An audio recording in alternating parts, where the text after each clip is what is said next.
So today we're going to talk about the romance of leadership. We're going to have a little bit of fun with the title. It's actually the title of a theory. We're going to take it into some territory that the original author probably didn't intend, and that's part of the fun.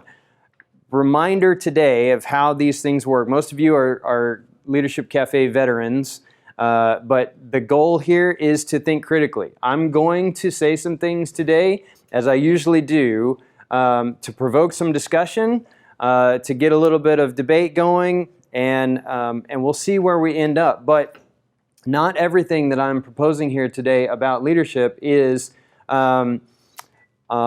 equally valid or practiced. So in your context, you may take some of this more seriously. Some of it may not directly apply to you. But today in particular, we're going to talk about leadership from a completely different direction. We're going to really focus on the role of followers and this idea of followership. And we'll define that in a little bit. But again, think critically, build capacity, take something home with you to your context, something that you can use, and we'll get jumping here. So here's the question. Can you spot a leader just in general? So I'm going to put two pictures up here on the screen. Now, what is the thing on the left? This is not a tricky question. It's a bird. That's right. Yeah, go with the Sunday school answer. The answer is Jesus. Okay, so the thing on the left is a bird. Now, what's the thing or the person on the right? It's Abraham Lincoln. What kind of person was Abraham Lincoln? I'm going to trust that none of us knew him personally. Okay, so you're going to extrapolate a little bit. Leader, going for the other Sunday school answer, given the context that we're in right now. How do you know he was a leader? Well, history tells us he's a leader. He was our president. Okay. We learned about him starting in grade school. Yeah. And we learned how he came out of a log cabin in Illinois. Yeah. Honest Abe, right? Taught himself law. Yeah. Became an orator. Became a senator. Yeah. And then became our president. That's right. Now, and according to historians who every so often rate presidents through time, Abraham Lincoln is the highest rated president of all of them. Okay, he beat out George Washington. And pretty consistent rating. Now, since none of us knew him personally, and not all of us can recite as many details about his life as Mark can, we're told that he's a leader, and we buy it, right? I mean, there is some measure of success, and we're like, okay, he's a leader. Now, without knowing every little thing about him, you are comfortable assigning him to the category of leader. Is that cool? Anybody say he's not a leader? Anybody want to debate that too early in the morning? Okay, so this is what's called a recognition-based theory, which means you know a little bit of something, about something, and based on what you recognize just in a little bit, you say, okay, that's enough for me, and you kind of fill in the rest on your own, and you slide him over into the category of leader, saying, well, he was a president. You know, you can't really be president without being a leader. Don't make any jokes. Senator, orator, lawyer, all of those things, humble beginnings, the nickname Honest Abe, we're going to take all of that, add it together, and say, all right, leader. So now, I'm going to show you two more pictures, and you tell me which one looks like a leader. Okay, the one on the right, current Army Chief of Staff, 4-star general. His name is Mark Milley.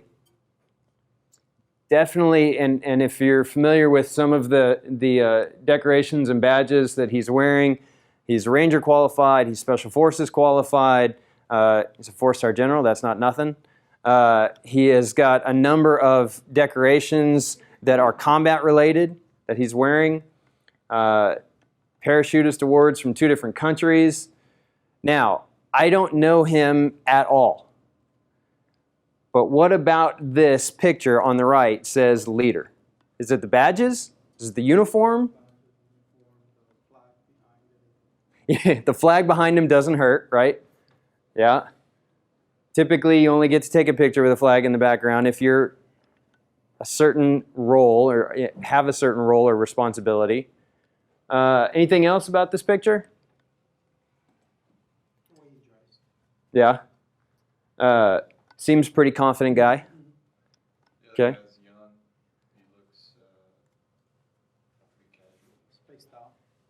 Spaced out. Now, this is where the fun begins. Did I insinuate that the one on the left is not a leader? No. Yeah, but I could have been pointing to the guy on the left. Now, can they both be leaders? Yes. Now, did you, in your mind, now this takes a little bit of kind of self-awareness and rewind. When you looked at the two pictures, did you assume that one was a leader and one was not? Why? It just says it right off the bat. The other one in a hoodie, you never know if he's a leader or not. But I mean, he could be like a Twitter king or something, where you don't know how many followers he has. Yeah. But he could be that. Yeah, and actually, as we continue to kick this around, as you look at that picture on the left, the comments so far are kind of looking for some organizational performance metric that says this guy's a leader, right? This guy has at least, at the very minimum, led troops in combat, okay? Because he's got the decorations to show for it. So we don't know what this guy has done, or who he has led, or how he has led, or what he has achieved. All we know is that, now you can, somebody said spaced out. He looks spaced out. He could be appreciating nature, right? This could be, right, yeah, that's right. This could be one of the leading photographers in the country, for all we know, right?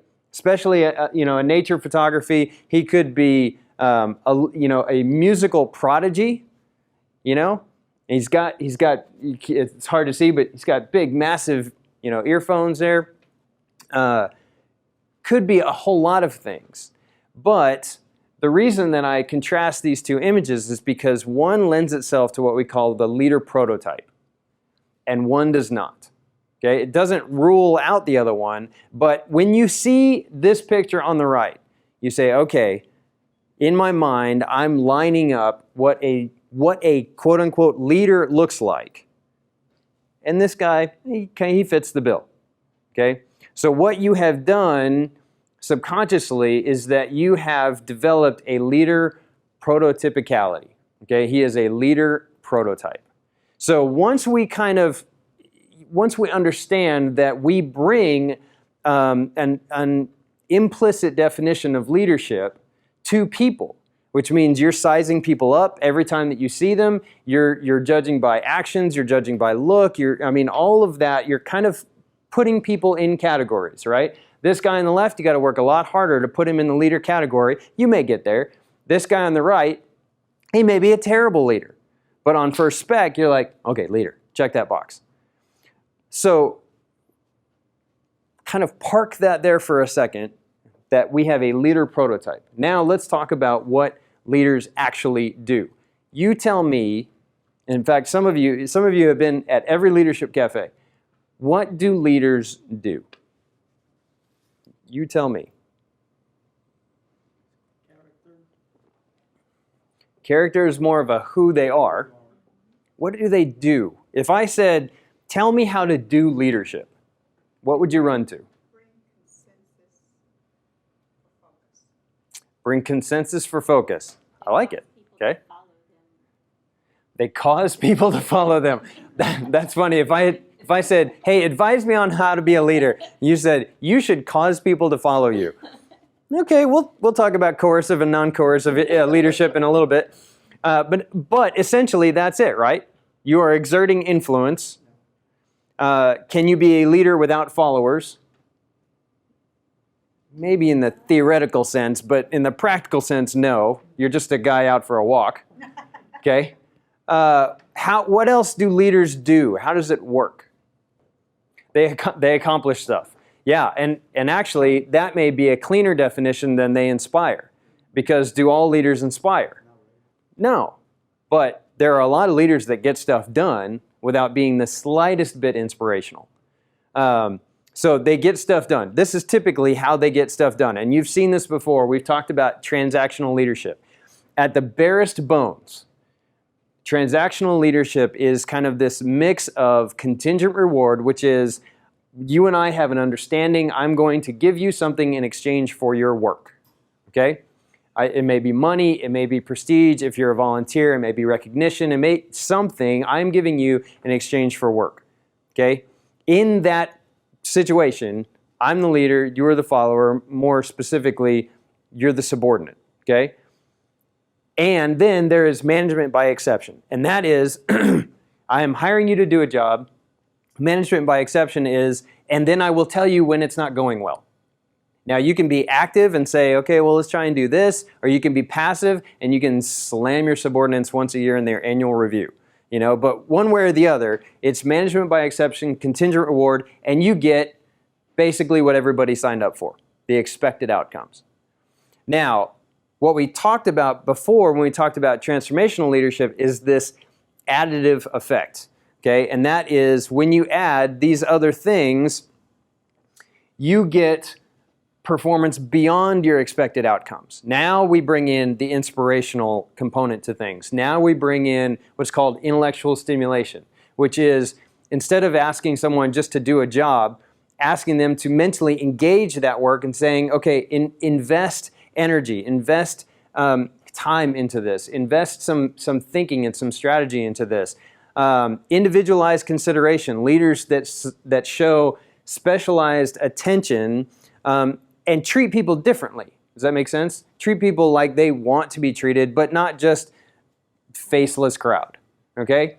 So you see these elements of transformational leadership, you add those to transactional leadership, because there's always going to be an element of transactional leadership, and you get performance beyond expectations.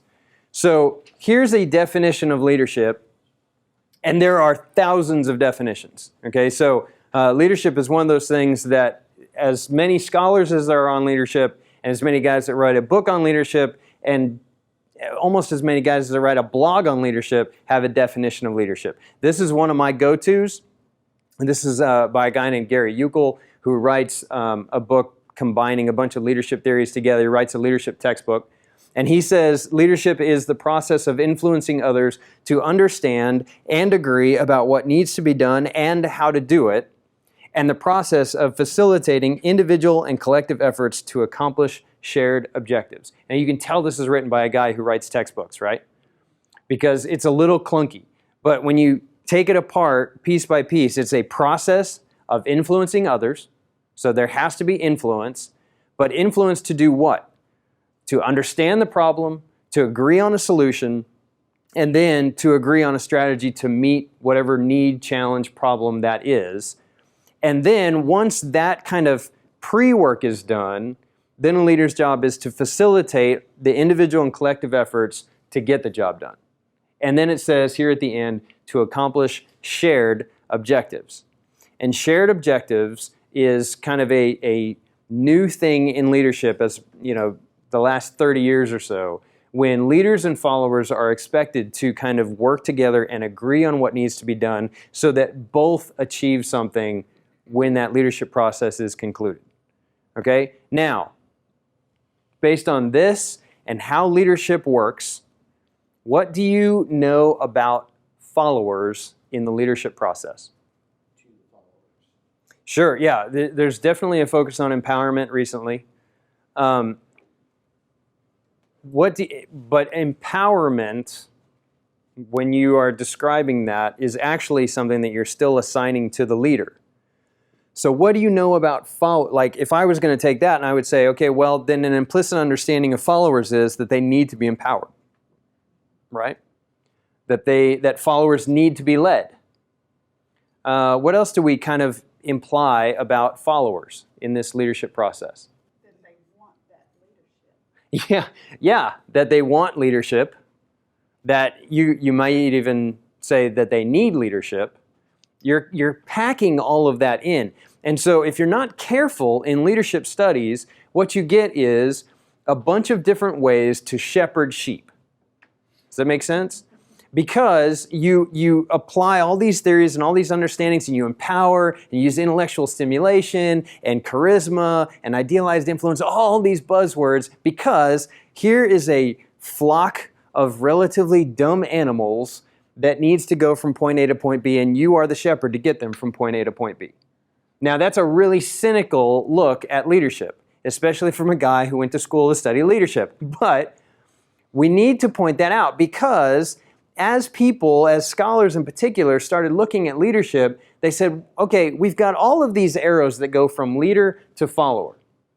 And we have all these theories that explain what a leader does when the arrow goes from leader to follower. And we even have some theories, and we talked a few months ago about path goal and some others, that say we're even willing to take into account some of those follower behaviors and actions, and some of them are more educated than others, and some of them are more dedicated than others. So we'll take that into account, and we'll add an extra arrow in a box. But basically, leaders to followers. That's the process. So some scholars got together and said, well, what happens if we flip it around? What happens if we approach leadership by studying followership? Okay, and so we're going to go through some theories here, and we're going to reverse the equation. What does it look like to study a follower's role in enabling and empowering leaders? And is that even necessary? And some of you may push back and say, I don't think it is necessary. Like, leaders lead. And you may be thinking of a really charismatic leader in your mind that stands up in front of people and wows them with a speech, and all of a sudden they're like, man, I'd run through a wall for this person. Let's go. But we're going to look at followership theories. And so the central question here is, what if leadership is constructed by or emerges due to perceptions, attitudes, and actions of followers? Okay? Which this idea that leadership can be constructed by followers. It's literally built by followers. And so again, the starting assumption here, when we reverse the equation, is followers seek out and in some cases construct leaders.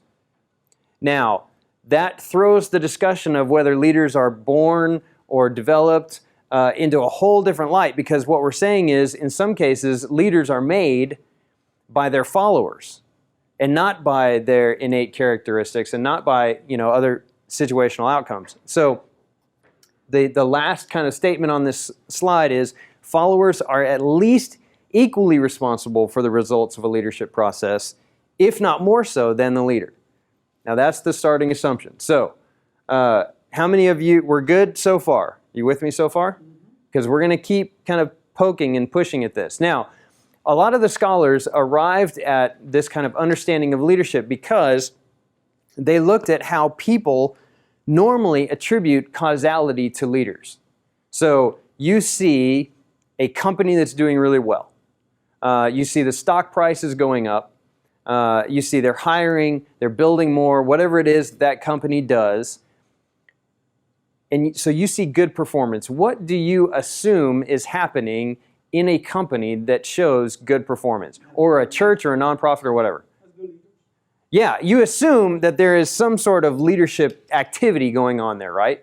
And then from there, you assume that there is a leader behind that leadership activity. Now, what you're doing there is you're saying, well, if you take away the leader, you would also be taking away the good performance. And what followership theories look at is that necessarily true? Or are you falsely attributing leadership causality to good performance? Meaning, is there any other way that companies grow, or churches grow, or nonprofits grow, or hospitals or schools grow without really good leadership? So put a pin in that for a second. Look at these images of leadership. This is just a Google image search, and I grabbed a bunch of pictures. When you type in leadership, these are some of the pictures you get. What do these images communicate? Yeah, most of these images are going up. They're going somewhere. There's something out there. They're very big on the distinction of. Yeah, I think it's funny that in this one in particular, it's the same figure, but bigger, different color, almost looks like he's pulling, this is a parent pulling little kids along, right? I dropped my kid off at kindergarten this morning. I saw this on the way. This is exactly what it looked like. I didn't know I was looking at leadership. I thought I was looking at a school zone, but that's what it looked like. Then you have up in the top middle there, you have the same icon for a person, but he's elevated up on a pedestal. He's colored differently. Everybody's kind of looking to him to, That's pretty interesting too. yeah, this image here. Yeah, and you can spin this two different ways, right? You can spin this as, well, this is a leader that has emerged because the leader on spec looks like everybody else, but has emerged as a king or queen. You can make a lot of nefarious, sarcastic jokes about this too, that, well, they appear to be a pawn, but really, there's one piece that's more valuable than all the rest of these pieces. What else do you learn about leadership by looking at these images? An obvious distinction. It's almost like they're not part of the group almost. Yeah, they're not part of the group. Bottom middle, he's like, there's everybody else. Right. Yeah. I love this image because it just appears like, okay, they're all professionals, they're all in suits. We'll wait over here, and then when you're done being a leader, you come back and you tell us how that worked, right? It's almost like we're waiting to hold hands and get in line until you're done ruminating on all the big important things that leaders ruminate on, right? Because all the arrows going up and leadership on a global scale, all of that kind of stuff. It is the only one colored red, and so they're out. If you could has anybody ever seen fish swim in a point like this, where there is one single fish leading the rest of the school? Yeah, right, yeah, that would be birds. And there's an aerodynamic reason for that. But this, they're like, no, even fish have leadership concepts, okay? There's one fish ahead of everybody else. What does this image convey to you? Do it? Yeah, dimwits, yeah. That was clever. I like that. Yeah. The people that need leadership are literally not the brightest bulbs in the bunch. They're right. They're not even on. Right? Yeah. They're not. Yeah. Now, what does this say about this empowerment principle? There's not really anything there. It's like, okay, there's one light. That's the leader. Everybody else is going to lean into that. I just thought it was funny that just a random search for one keyword kicks back so many images that are very, very similar. And it's not like I picked the 9 images that worked for this slide. I just kind of like, oh yeah, that works too. Okay, all right. Now, what we're seeing here in all of these images is what an author named Mindel called the romance of leadership. Okay? And so when we talk about the romance of leadership, it's this idea that leaders sometimes get undue credit. Now, I will also grant you that leaders often get undue blame, right? Typically, they get too much credit for things that go right and too much blame for things that go wrong. But you see this image kind of conveyed throughout this slide, this idea that there's something mystical, something romantic, something heroic about leaders. They're always out front. They're always kind of on their own, leading the charge, telling people this is the way we're going to go. This image also communicates, we're going to higher ground. This image over here says we're going to unexplored territory, but we're going, and I will get you there. That's called the romance of leadership. Now, when we talk about misappropriating causality, that's called a fundamental attribution error, which means you are giving credit where it is not warranted. But this idea of romance of leadership also comes out. It's not always a nefarious concept. Are we or are we not fascinated with leaders as people? Yeah, stroll up and down the biography aisle, right? It's really hard to get a biography written about you if you're not a leader. Find a book that says The Crowd. Now, you'll read books about maybe it's a platoon in a particular battle or a company and a group of executives. A book about Enron, smartest guys in the room, goes a bunch of character studies. But for the most part, we are fascinated with leaders, right? And we're fascinated with who leaders should be, how they should act, what they should do. And all of that is packaged in this idea of the romance of leadership. And also, so beyond misappropriating causality and beyond our fascination with leaders, there's also this leadership as what they call an exploratory mechanism, meaning we have a bunch of people that need something. Who is going to give it to them? The leader is. We as a group of followers need to go somewhere or achieve something or have some sort of breakthrough, and as followers, as this group of people, we can't get it done, so we need a leader to take us there. Does that make sense? So it's called the romance of leadership. This is a concept that we're going to keep coming back to. Now, it would seem like the romance of leadership takes away and negates all the benefits of leadership. And that's not really what the theory's creator was going after. But what he was saying was this: the romance of leadership is not a negation of a leader's actions, but the recognition of leadership as an ideology that emerges from collective thinking. So here's what he's essentially saying. There's a difference between a leader and leadership. A leader is a person, a man or a woman. There may be a vision component in there. There may be an inspiration component in there. There may even just be a productivity factor in there. But what the romance of leadership does is it says, let's talk about these two things separately. Usually, we almost equate leader and leadership, right? We just think, well, that's what a leader does, So Mindall and all the other scholars that came after him said, okay, let's talk about the romance of leadership, and let's talk about leadership as kind of this thing, this idea, this ideology that emerges mostly from the crowd that needs that idea. Does that make sense? All right, so let's flesh this out a little bit. Tell me what this is. This is Bluebell ice cream. It's delicious. Okay. All right. So we have one person who said that's the name, and another person who described a characteristic. Anybody else anybody anti-Bluebell? It's okay if you are. This is a safe place. You're a Breyers person, Dreyer's person, Ben and Jerry's person? No. Oh, okay. All right.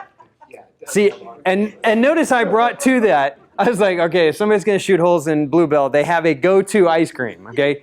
They're not just anti-dessert, all right? So, any other qualities about Bluebell that you want to bring out? I was just going to say, nobody's going to play the Texas card. This is like putting a ball on a tee and saying, hit it.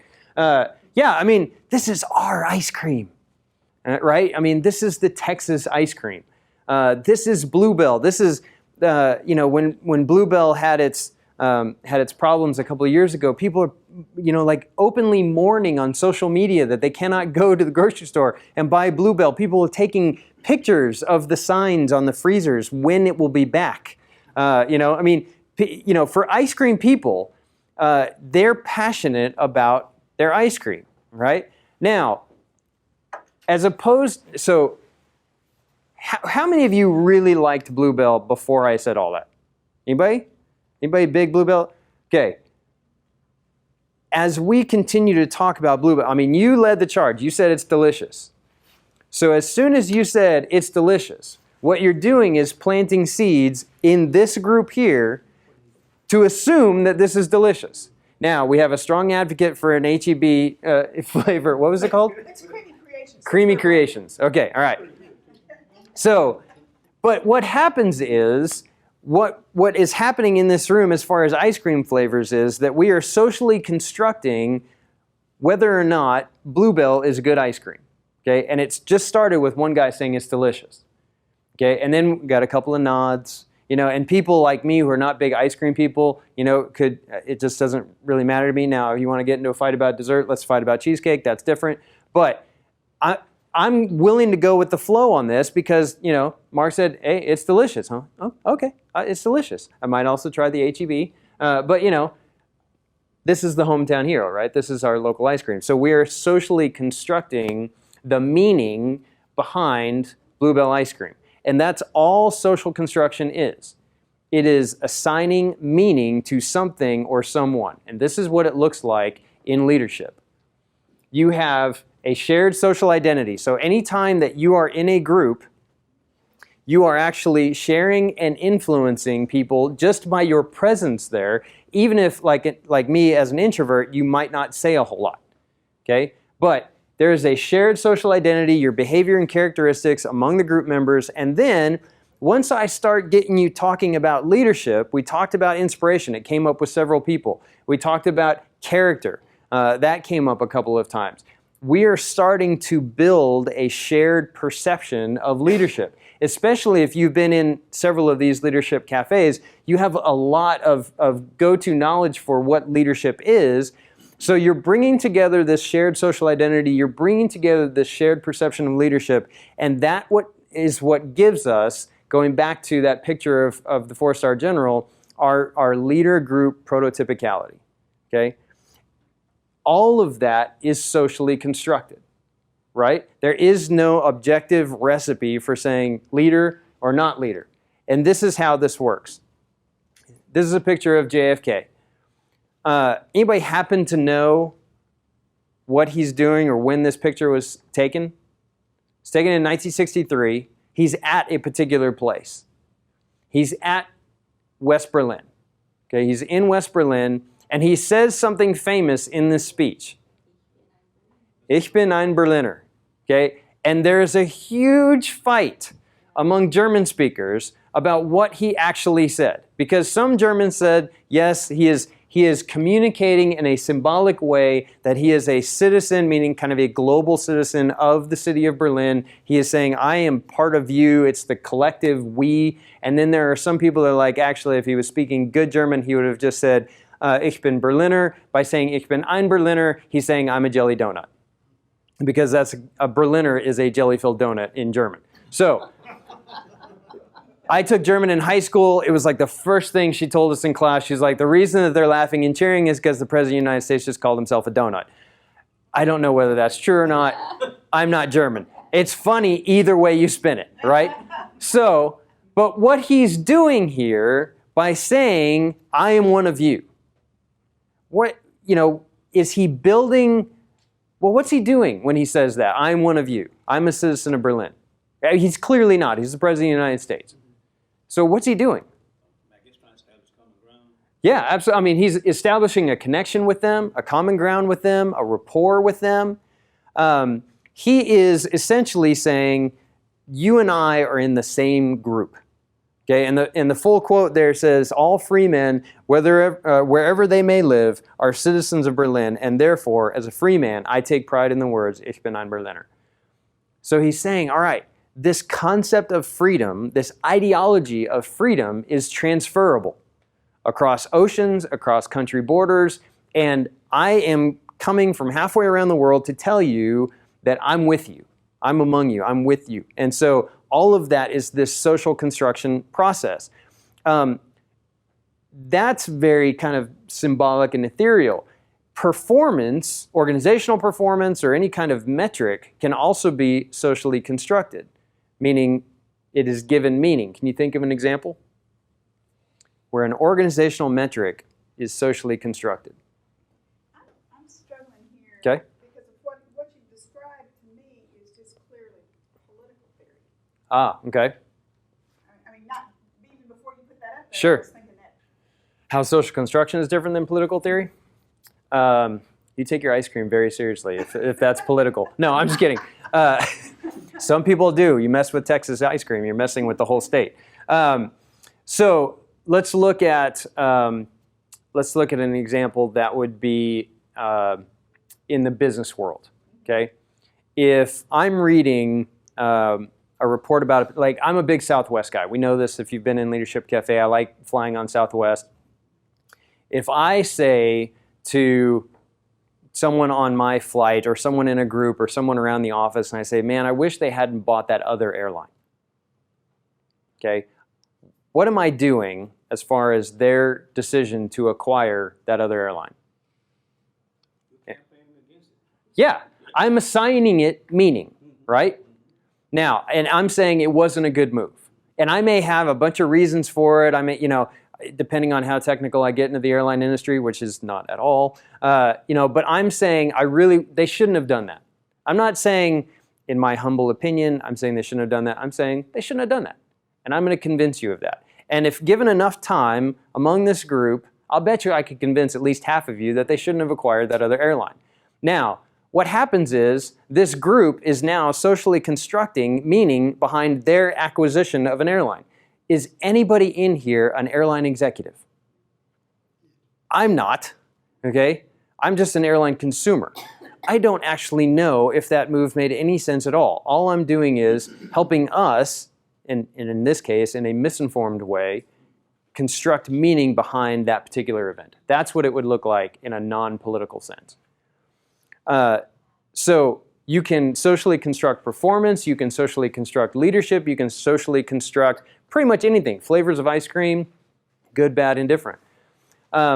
So this whole idea of socially constructing leadership is where we get a bunch of different theories. Okay? And one of those theories we've talked about before, and it's implicit leadership theory.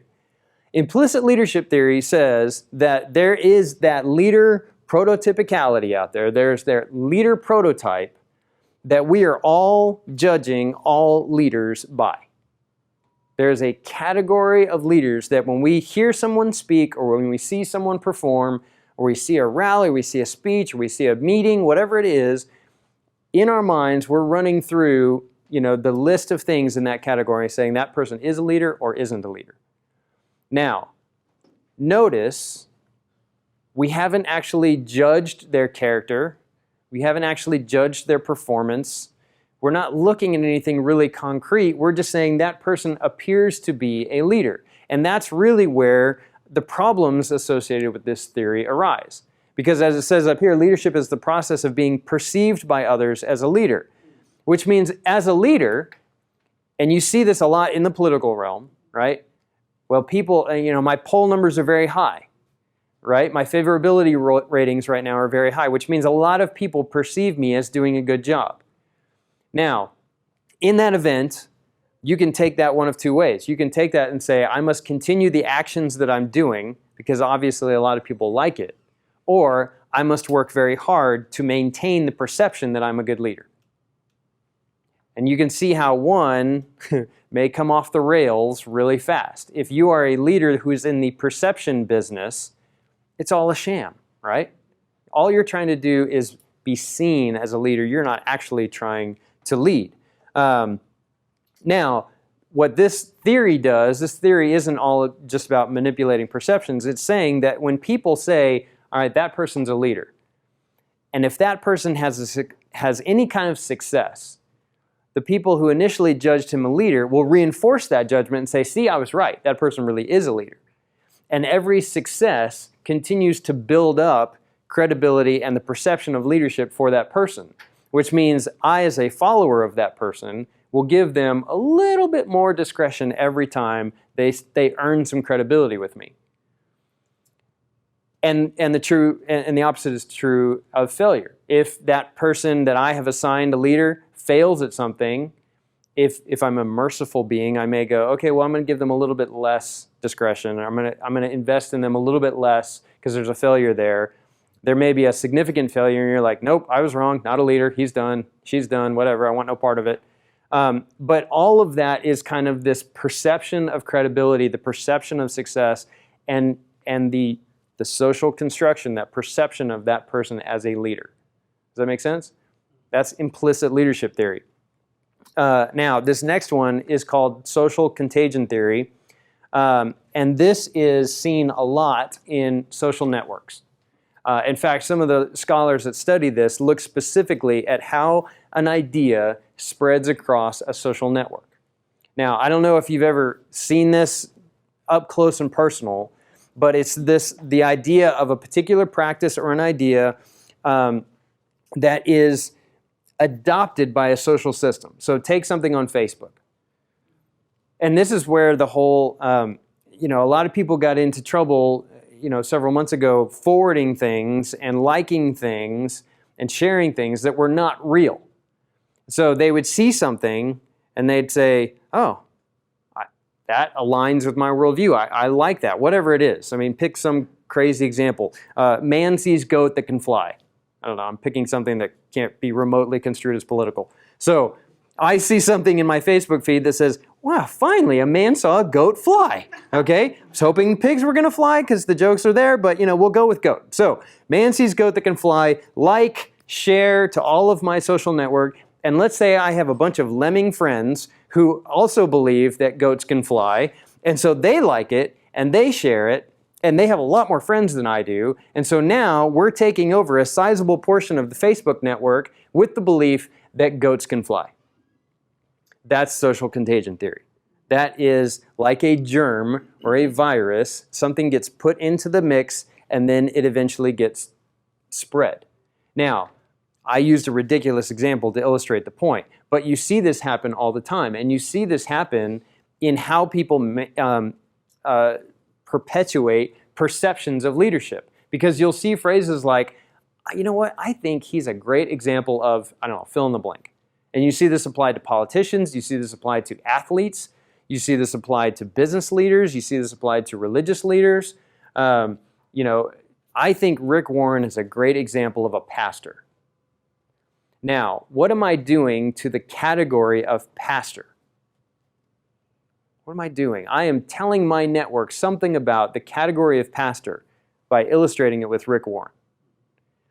Because if somebody else comes up and says, well, my pastor doesn't look anything like Rick Warren, is he a good pastor? And that's where these ideas start to conflict.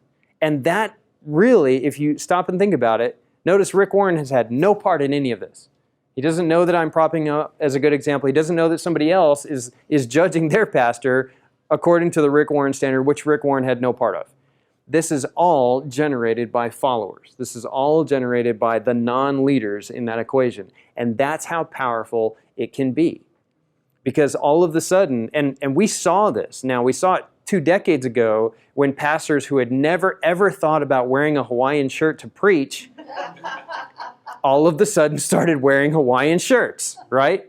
Because somewhere in the purpose-driven church, Hawaiian shirt was mandatory. And so we need to do that.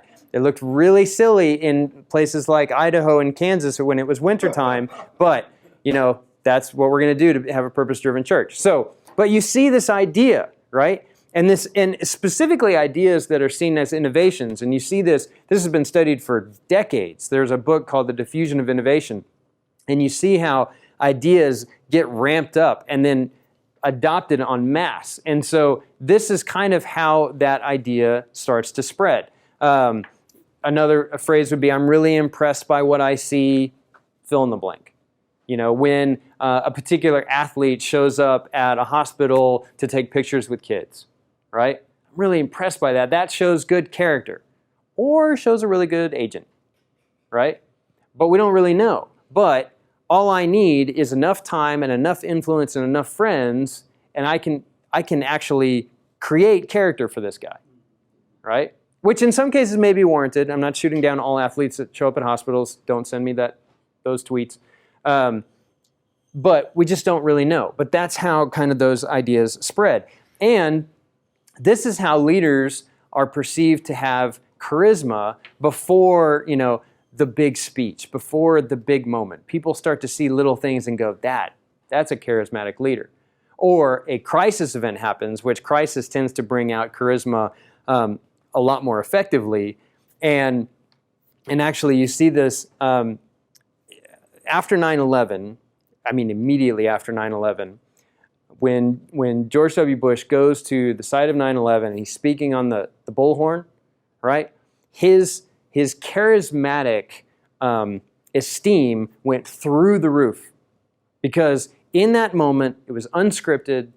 The nation was grappling with this crisis. And here we see a leader saying, I hear you, and surrounded by the scene and the terror, and everybody's looking for an answer, and he's saying, okay, he hears us. We have a leader that's going to lead us through that. And all of a sudden we're saying, man, this is a really charismatic leader. So it's amazing how fast these things spread. So that's social contagion theory. There's a quote from a scholar that says, charisma is a special gift we bestow on you for being representative of us. And I love that. Now, charismatic leadership theorists are going to yell at this quote and yell at this scholar all the time because they're like, no, we're talking about a set of characteristics that divinely inspired if you go far enough back in literature. But this is a followership guy saying, no, we tell you if you're charismatic. We tell you if you have charisma, and we'll let you know when you don't have as much as you should, right? Because your poll numbers will go down. So that's social contagion theory. Now, here's where we're going to park for just a second. There is another side of this romance of leadership. Okay? When you are implying causality among leaders, and when you're giving them credit that they may or may not deserve, but probably in greater proportions in either case, the corollary of that is this subordination of followership. It's this idea that if a leader is going to be vaulted, then followers have to actually be decreased, right? In esteem, in power, in ability, whatever it is.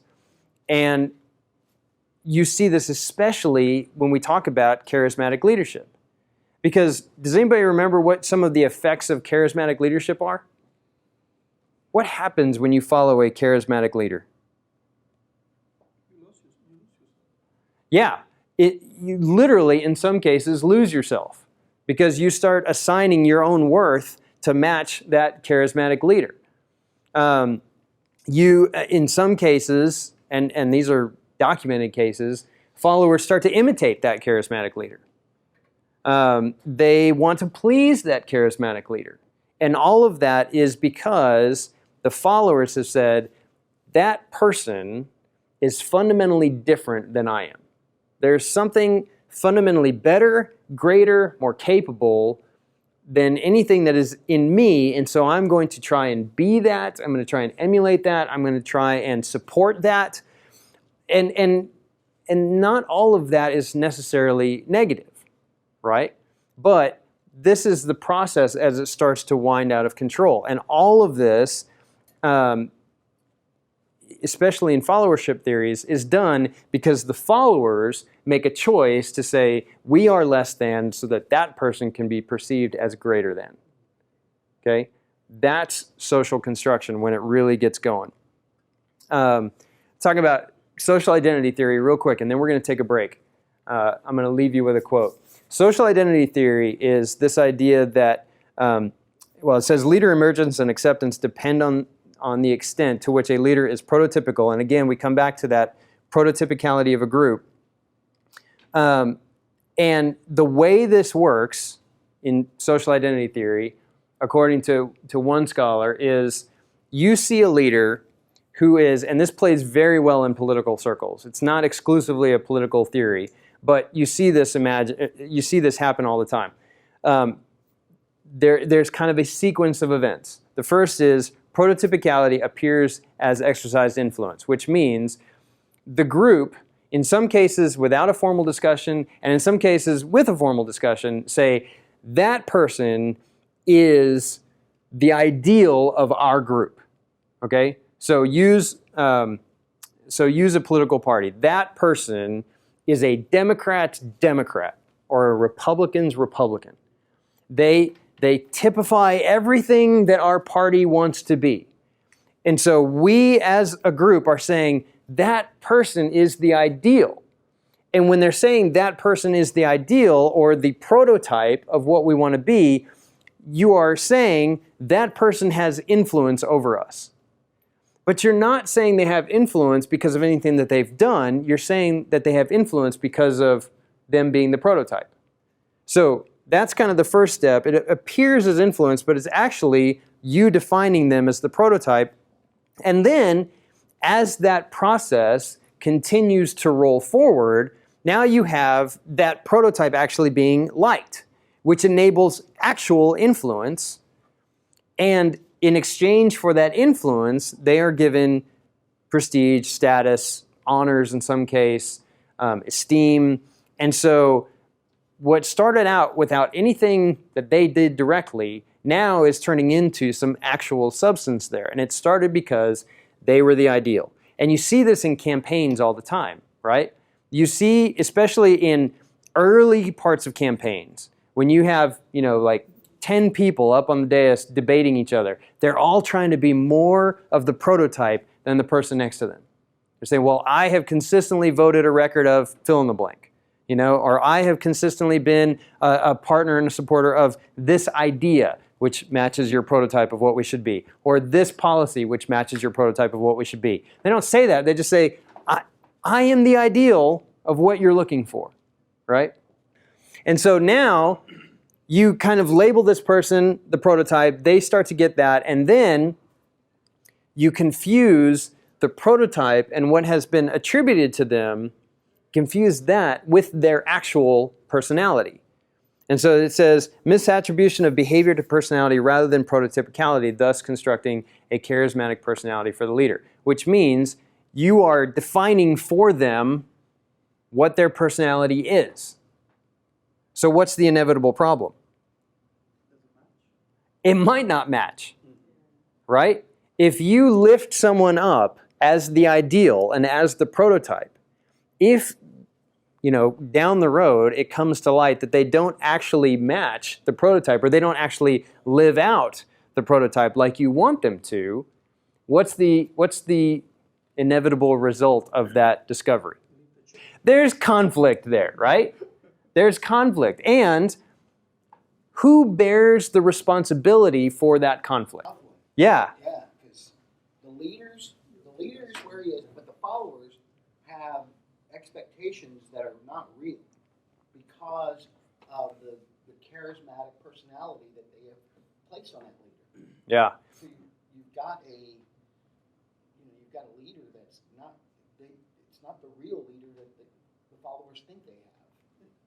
Yeah, because now in politics, it's a little ironic that in politics this tends to be more outspoken and clearly defined. People are looking for the party prototype, right? But in business, it's much more subconscious. And so say company A over here is going through a massive transition and they need a new CEO. And so they look at some of their competitors and they say, you know what, that person over there was part of a huge change process and they're clearly very capable. That business is very successful. So we're going to hire them to be our CEO to lead this change process. Now, it has nothing in this case to do with charisma, but the process is very much the same. You have said subconsciously, we're looking for a particular type of person to come in and do a particular type of job. And that person seems to match all of the types that we're looking for. It could be that this person over here actually has he was actually the person in the boardroom that was against all of the change, or just functionally incompetent as far as leading a change, but he's really good at playing second chair or third chair. And now you have hired that person to be the CEO and the out front visionary leader in this time of change, right? All of that is that social construction of leadership and that prototypicality. And now you have stuck that dude in the CEO's chair saying, go forth, lead us, be a visionary, be all those things that you were over there but you weren't given credit for. And he may be thinking, I shouldn't have been given credit for all that. I actually wasn't any of those things, but thank you for the raise. All of that happens, and it doesn't have to just be political circles, but this happens all the time. And then how you pick up the pieces from that and who bears the responsibility from that is where it gets messy. Far too often you see, especially in a situation where it's a skill set, the one that's the most highly skilled gets pointed at as the leader, but they're skilled at doing the thing Yeah. and not leading. Yeah. There's a principle that says people get promoted one level above their actual competency. And it's the idea that, you do a job, you do it well, you get promoted, you do a job, you do it well, and so on and so forth, right up until the job that you can't do. But nobody knows that until you get that role. And you're like, oh, we went one step too far, Now, so with that being said, let me put this quote on you, and then we're going to take a brief break. Now, as communal beings, one could argue that we need leaders, and as such, how we frame our needs determines the kind of leaders we get. All right, take a break, 2 minutes, and then come back. All right, so here's the quote. Here's the idea. and as an introvert, I even slightly rebel against the idea of being a communal being, but I'm there. So as communal beings, one could argue that we need leaders. And as such, how we frame our needs determines the kind of leaders we get. Now, there's a lot packed in here, so let's look at how leadership happens. From a followership perspective, leadership happens when a group of followers identify a need and then they identify someone that will help them achieve that need or goal, right? That's essentially how things develop or emerge. Now, if I said to you, followers empower and empower a leader, what is built into the idea that followers empower a leader? What kind of leadership are they empowering? The one they need, yes. They also align themselves.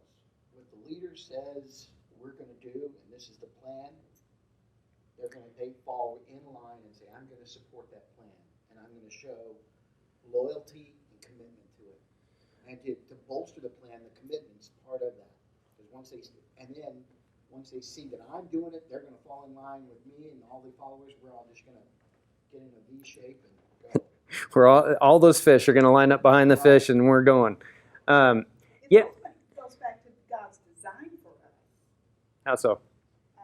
He creates us for His community. I mean, He needed community. That's why He wanted humans. And so, to be a communal being comes from the design that God made us.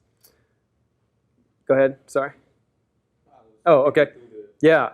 Well, and when you so there are a couple of assumptions built in there. When you say we're empowering a leader, we're getting the kind of leader that we need. I think in some cases you're actually getting the leader that you want, and not the leader that you need. And again, that goes back to that prototype ideal, right? I think we need a leader that matches this, because that's what we want. Now, whether or not it is functionally what we need or not, when I say followers empower a leader, so you took that to say followers are making themselves subordinate, they're going to fall in line behind the leader, and they're going to kind of grease the skids of that process. Also built in there, especially in Western contexts, is the idea that they are empowering a leader to be non-coercive. Right? We talked about this a couple of months ago. There's a difference between coercive leadership and non-coercive leadership. Coercive leadership is someone imposes their will. Non-coercive is someone is influencing without direct threats or actions or physical manipulation. So when followers empower a leader, if they take such a proactive step, they're basically saying we're empowering a non-coercive leader, which also implies in it that we can take that empowerment away, right? And you see this built into particularly the American system, but a bunch of systems around the world, in that if we don't like the way you're leading, we'll vote for somebody else the next time, right? And so this idea of getting leaders based on what we need, what's something really important? I mean, if you believe this to be true, there's something really, really important that we have to do before selecting leaders. And what is that? Figure out what we need. Yeah, not only figure out what we need, but why we need that, right? It's one thing to say, to be going through a store and see something and say, well, I need that, I'm just going to pick it up and go. It's a little bit deeper to say why, and the implications of selecting a leader based on what you need and why you need are really important. And the reason for that is because once a leader's there, it's typically hard to get rid of them. In a non-coercive environment. In a coercive environment, that's different. So there's this. So leadership is basically an equation. You have leaders on one side and followers on the other. And when you approach leadership or leadership activity from a follower perspective, you might be tempted to overinflate the follower side of the equation. But if they are the same, if you have follower power over here and leader power over here, and that equation is balanced, does leadership actually happen? Why? Why do you say no? Right, yeah. If everything is equal right there and the equation is actually balanced, no movement takes place. Right. So all you do is you have a very clear understanding of your goals and a very clear understanding of who you think could do that, and everybody stays right there in their clear understanding. There's no actual action. So regardless of how much power you assign to the follower category, at some point there is a getting in line, as you phrased it. There is a, I'm going to make myself subordinate, even if it's just for this task or this goal, whatever it is, I'm saying, lead me. Now, we do that, going back to a charismatic leader, we do that consciously and subconsciously. Sometimes we cheer for that leader and we're like, man, we really like this person, we like everything that they stand for, she's doing great over here, he's doing great over here, we will follow that person. And then other times, we don't even realize the affinity that we have for someone or the affection that we have for someone. And then leadership becomes a very subconscious process. So here's the question, and we're going to work through a couple of topical questions here as we wind down. 3 months ago, I asked this question, where does vision come from? If you will stipulate that vision is a core component of leadership, casting a vision, where does it come from and how does it work? So you tell me, where does a vision come from? It comes from God if we Okay, in the church. sure, in the church setting, sure. But if we are going to move beyond that, it has to be that need,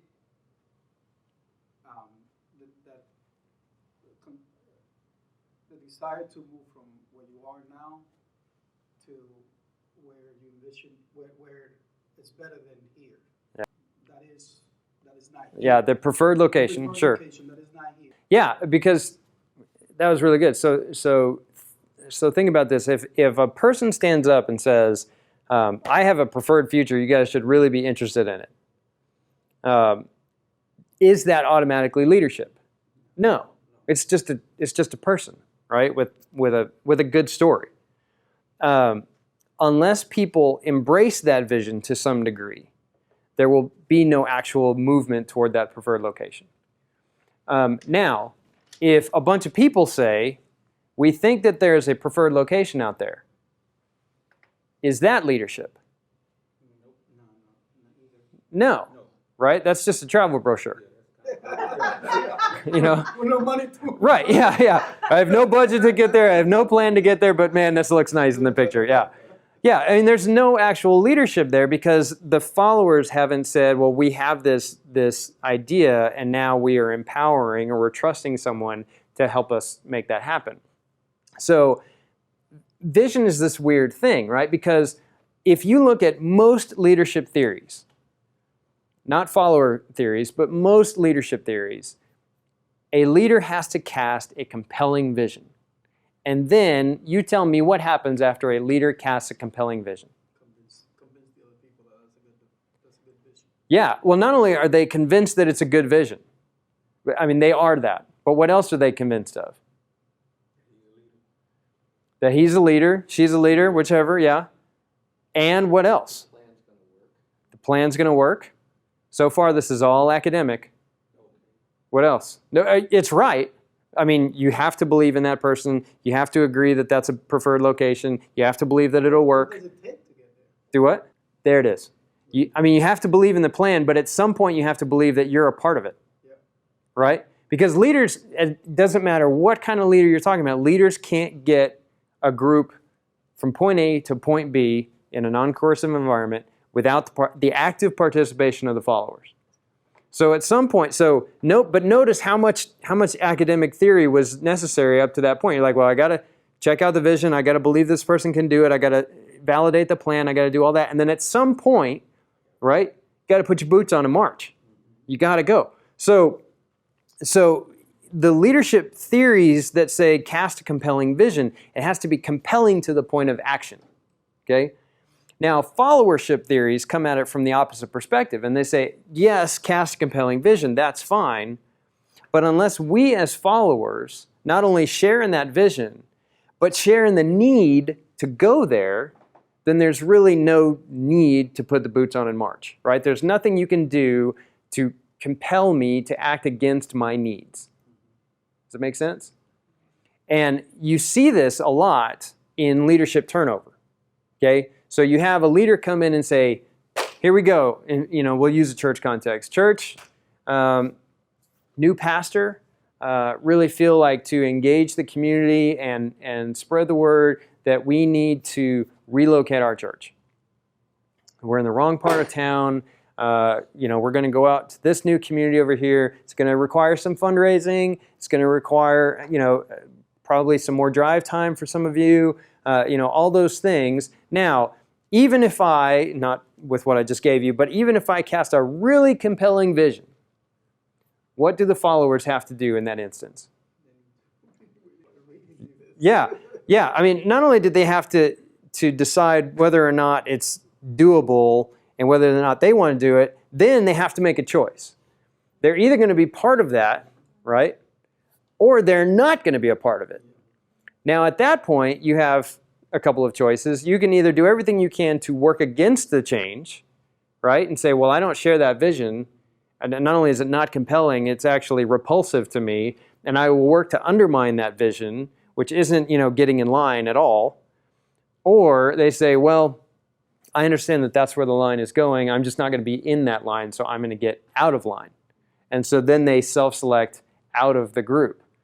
So that process makes a lot more sense when you come at it from the follower perspective, because you're allowing for that social construction. You're allowing for your members to associate meaning with the story that you just gave them. So then the question is, from a leadership perspective, regardless of how compelling the vision is, does a vision have meaning without followers? No. And that, I think, is one of the key truths that needs to be taught for anybody that is beginning leadership. That you can spin the best story you want to, but it doesn't have meaning until the followers agree that it has meaning. Now, what happens once the followers agree that it has meaning? Now you're off to the races, right? Because the people who have to actually carry out that vision are saying, yeah, that's worthwhile. Let's go get after it. Sometimes leaders forget that they need to do vision. Yeah, a lot of times when leaders cast vision, they only tell one story. It's either all negative or all positive. When in reality, a vision is two stories. A vision is, this is what happens if change happens, and this is what happens if change doesn't happen. But a lot of leaders don't approach it with the two-story perspective because they don't want followers to do what? Choose the other story. So in those, you can see leaders that don't trust their followers because they will only give one side of the story, right? But once it has meaning, then followers are all on it. In fact, there's a change management principle that says you talk about the change until followers are like, why hasn't this happened yet? And at that point, you have the consensus to go. And I've seen this firsthand. My church moved from a Sunday night service to a Sunday morning service. And we put almost a year of vision casting and relationship building into it. So at the end of the year, they're like, seriously, Easter, Christmas, when's this going to happen? We're ready. Let's do it already. And at that point, we're like, okay, we have what we need to lead this change successfully. So now, what happens to a vision, to a compelling story, when, well, not only from the follower perspective, but when the leader changes? Now, leadership scholars will say when followers really grasp a vision, what they're doing is they're identifying with it and they're internalizing it. When they identify with a vision, what they mean is that person is saying, I understand my role in that story. That isn't just good theory. That isn't just a good travel brochure. I can actually see myself in that picture doing a specific set of things because I have a role to play. That's when you identify with it. And then when you internalize it, you're actually going beyond saying, okay, I understand how I would fit, but you are making it part of your activity, and you're saying, okay, yes, this is what I'm all about. I'm going to go after this, and this is going to be part of my core being. And it's not just, this really doesn't have anything to do with charismatic leadership, but this is anytime anybody hears a story or a plan and they say, okay, then let's do that. I'm going to get up tomorrow morning, and that's what I'm going to be focused on or about. Now, let's say that you have a bunch of followers who are identified with a vision and they've internalized a vision, and then the leader changes. What happens? Flesh that out. What happens to all these followers that have internalized and identified with a vision? A lot of times. Yeah, you see a bunch of vision negotiation, and this actually, there's a lot of differences in different segments of society of how this takes place. Specific to churches, pastors are seen as the primary vision giver, especially in Baptist churches. And so when a pastor change happens, if you've been in church for a long time, as a follower, you start to do the math in your head and you start thinking, we're about to get a new vision, right? Or there are other environments where they say, well, that pastor's gone, but we all really like this vision. This is where we're moving. Let's go find somebody that will fit nicely on the team here, which is okay. There's, I don't know that there's any right or wrong way to do that, but just to know that there's a negotiation process going on. And the successful pastor searches and leader searches are the ones that are upfront about that. Say, well, this is where we're going. The ones that aren't upfront about that, the pastor gets to the office and he's there a couple of weeks and they're like, wow, these people don't want to do what I'm doing at all. What am I doing here? Well, you're losing the vision negotiation is what you're doing. Now, some people come in and say, look, the vision has to come from me. I'm the leader. That's a very leader-driven perspective of leadership.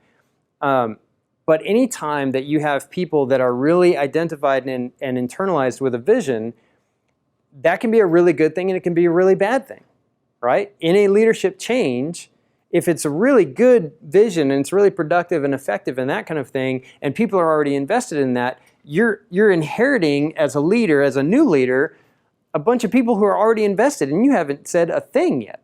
All you got to do is kind of just take your place at the front of the bus and keep the thing on the road, right? Then you have visions that maybe aren't as productive and you have a new leader come in and the brunt of their work at that point in the vision negotiation is what? How would you describe their work? Is it countering the old vision? Is it casting a new vision? How do you describe their work? What if it's like a radical departure? Yeah, I mean, and this is the hard work of leadership. When you come into environments like that, there will be elements of both. In some ways, you're countering that old vision, but remember, these people have it internalized and identify with it. And so you don't want to come in as a leader and go, well, what you guys were thinking was all wrong. Right? For one thing, you're probably wrong if you say that, but for another thing, if you're going to change a person's worldview, you don't just blow it up, right? So part of it is countering the old vision and part of it is casting a new vision, because remember, you have to be compelling. This is a non-coercive leadership environment. When you as a leader are casting vision, you are telling a story from which you hope the people who hear that will extract meaning and personal meaning to the point that it provides action and not just a really good story. Yeah, were you going to say that? Or there's another scenario when a leader leaves, there's a vacuum of leadership. Yeah, Leadership, sure. And somebody just assumes it, Sure. thinking that he can do it. Or Yeah, and that vacuum of leadership, depending on who you ask and when you ask them, could be a good or a bad thing, right? Some leaders say, well, as a new leader, I'm getting a blank slate, and so this is great. On the other hand, you may get a bunch of people who are just wandering around going, I don't know what to do, and help me. And as a new leader coming in going, good grief, what a mess I inherited, because there's absolutely no vision, there's no identification, there's no internalization there. So yeah, a vacuum of leadership can be a tricky thing. And in my world, I deal with churches. How churches deal with that interim time is a really tricky thing to do, especially in very pastor-driven cultures, the church cultures. So let me throw this quote at you. Let me change gears a little bit. Effective leaders are entrepreneurs of identity. Now, this is a picture of British Prime Minister David Cameron in 2015, and if you can't see the picture, he appears to be eating a hot dog with a fork and knife. Now, I honestly didn't know that that in England hot dogs were such a big deal. But when I did a Google image search for something about politicians messing up food, I was expecting somebody to be like eating pizza with a fork and knife, which is also true. But the backlash that David Cameron, Prime Minister of the UK, got because he was eating hot dogs with a fork and knife was amazing. Like, he just got roasted on Twitter because now, I don't know how many of you have a vested opinion in how you eat a hot dog, but my 6-year-old would be appalled at this. Of course, my 6-year-old eats everything with his hands, so maybe that's a bad case study. Is that mayonnaise on the knife? I'm just wondering. Yeah, I don't know. Yeah, what's the content of the dog? I'm not really sure. But, I like to think that the girl over there is like, I can't believe Dad's doing this. The wife is thinking, oh, there's photographers here. What's happening? I don't know. There's so much to play with in this picture. But you see this especially in the political realm, but this goes back to that leader typicality. Effective leaders are entrepreneurs of identity. Now, don't go to the negative with that. Go to the positive. How are effective leaders entrepreneurs of identity? Yeah, now, and get people to buy into is kind of one way to phrase that. Another way to maybe phrase that is to be an authentic part of the community, even if it's a community that you weren't a part of to begin with. Give you an example from my own life. My first job in the ministry was as a junior high minister out in Katy, in west of Houston.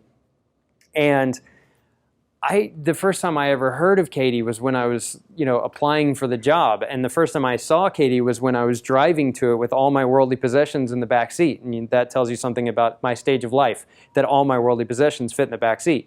But I'm pulling into, and what at the time, Katy was a very small town, very old Texas small town identity. Like on Friday afternoons, the place shuts down. The football game is Friday night.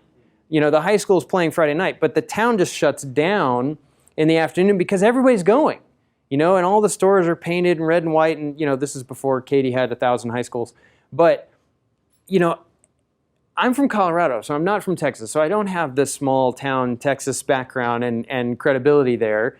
I had never worked for a Baptist church before, so I didn't have any credibility there. I wasn't a particular fan of junior high when I was in junior high, so I didn't have any credibility there. But if I'm going to effectively lead in that context, I have to find a way to be an authentic part of that community, right? Or I could just spit in the face of all culture out there, right? And go, I don't care about football on Friday nights because that might get me killed. But, I don't care about those things and, oh, that's the way you do that, it's stupid or whatever. But is that going to be effective leadership? No. Now, some look at that and say, well, that wouldn't be a very smart, savvy political decision. That would be true. But also, remember, if effective leadership is helping achieve shared goals and visions, it means that I have to at least attribute half, if not more, of my leadership activity to what they assume is valuable, right? Casting a compelling vision, they have to extract value and meaning from that. And so in order to be authentic and be an authentic part of that community, in some way, I had to morph and shape my identity. So we come back to this. So this isn't all just managing appearances. However, the dark side of that is definitely there, right? Because you have seen people, and you probably know people, who, regardless of the crowd, And regardless of the context, they are manipulating their presentation and their perception to be one of them. You get this image if you Google search man of the people. You also get Obama doing his beer summits, and you get any number of politicians trying to eat pizza, or you get Kerry back in the day ordering a Philly cheesesteak with Swiss cheese on it, and people going, "No, that's not how you do it in Philly. What are you doing?"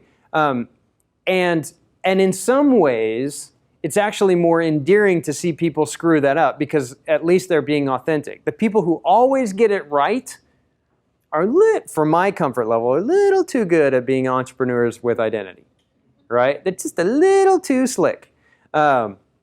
So you see this come about. And all of the follower theories that we talked about today lend itself to a potential dark side where this is concerned, right? Because all of the followership theories we talked about deal in some way with social construction, which is how followers, how the mass are determining your value, your place as a leader. And so if you're really good at manipulating how people think about you as a leader, that may be your full-time job. And then we're back to the pitfalls of implicit leadership theory. Yeah? And it takes a lot of hard work. In the pastoral setting, sometimes we don't want to do really far into the pastoral ministry. Sure. You think you can just breeze through it. Yeah, sure. Well, and you get... Or wing it. Absolutely, yeah. Leaders wing it and try and cover the winging, ness of it in their perceptions. But you see also leaders who really invest in communities, even if it's from different backgrounds. And you're right, it takes an incredible amount of work. But that work always pays off, right? Because people will see that work and do what when they see it? They'll attribute value to that, right? To the authenticity, not to the being manipulated. But they see that work. And so, yes, it's hard, but it definitely pays off. Okay, last question. Here's the paradox of power. Leaders accept the paradox of power. You become more powerful when you give your own power away. Is this true? Leaders become more powerful when you give your own power away.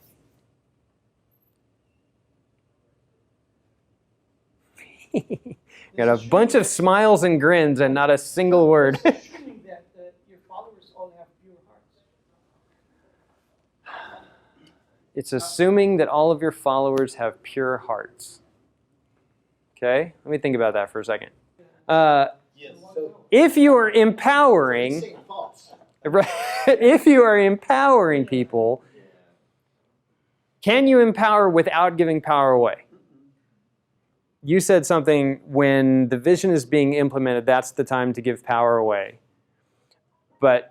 And other times, giving power away is dangerous. Tell me a little bit more about what that means. Because that goes to what Ernest was saying about followers. So what you're essentially saying is there is a leadership role of boundary setting. Yes, sir. And that's basically what you're saying too, is that you can empower people within the boundaries. So please the customer, but don't sell the building. We'll forgive you up until that point. So, okay, I'm with you. And then we're still going to deal with the purity of heart thing. I'm talking about... Right, and especially in the social construction viewpoint, they may prop you up to get what they think they want, and it may not actually be investing in you as a leader, but you are a means to an end. That's what you're saying. So yeah, I think that dynamic's true. We got two hands. Go ahead, one of you. I think that this statement is true, but it's also a litmus test to the vision. Okay, it's a litmus I test think to the that vision. Depending upon how well that vision is structured, how well the leader has organized the followers, that ultimately, the power is shared, but at some point, that leader has created more leaders that can take that vision.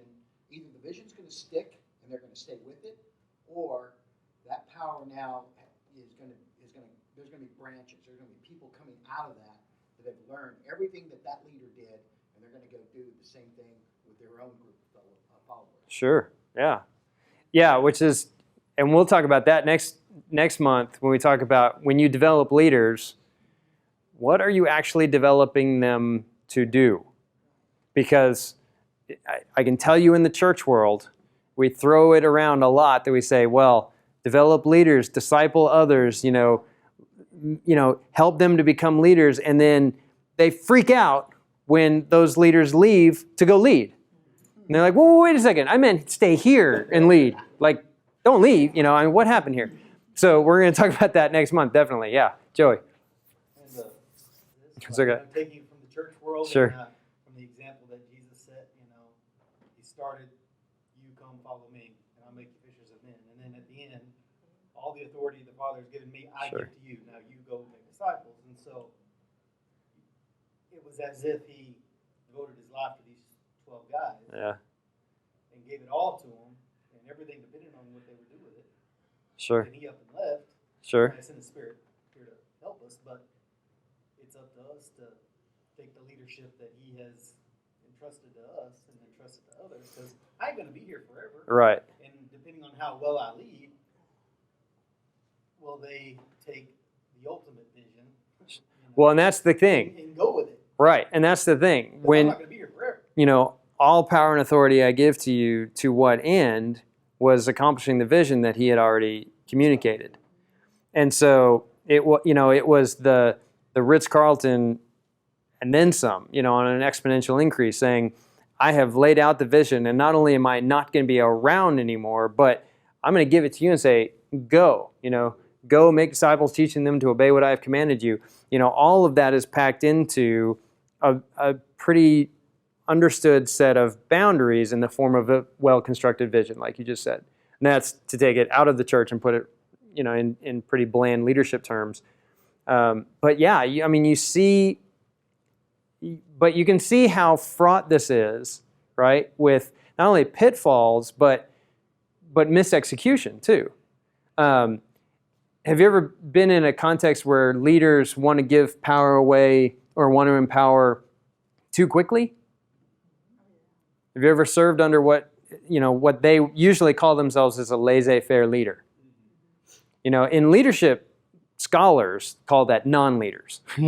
Laissez-faire leaders are the guys that say, I'm not going to get down in the weeds, you just go do what you do. And usually what they mean is, as long as things are going right, I'm not going to get down in the weeds. As soon as it comes off the rails, though, I'm jumping back in and I'm taking control.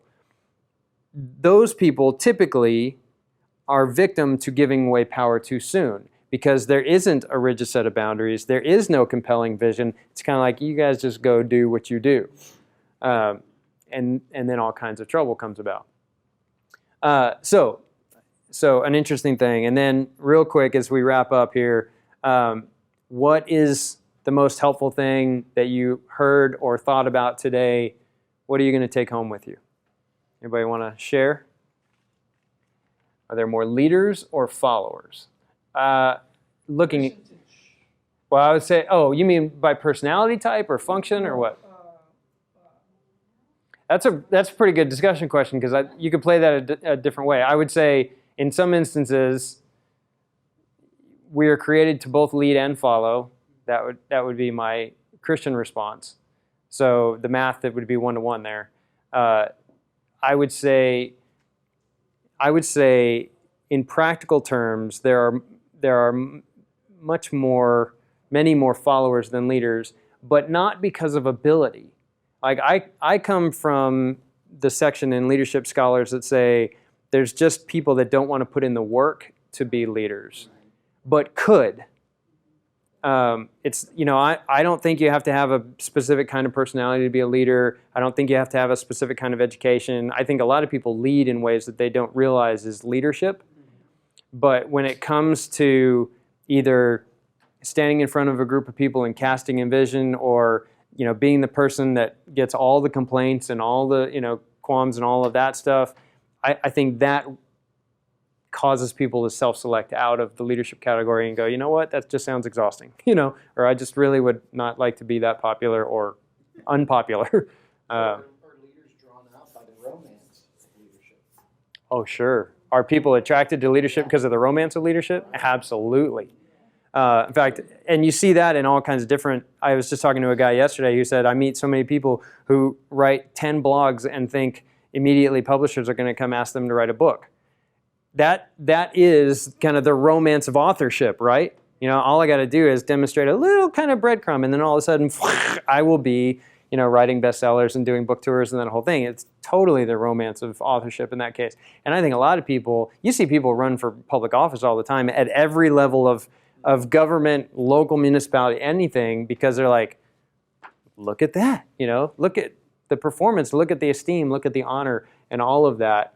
And they jump in the game for that, sure, absolutely.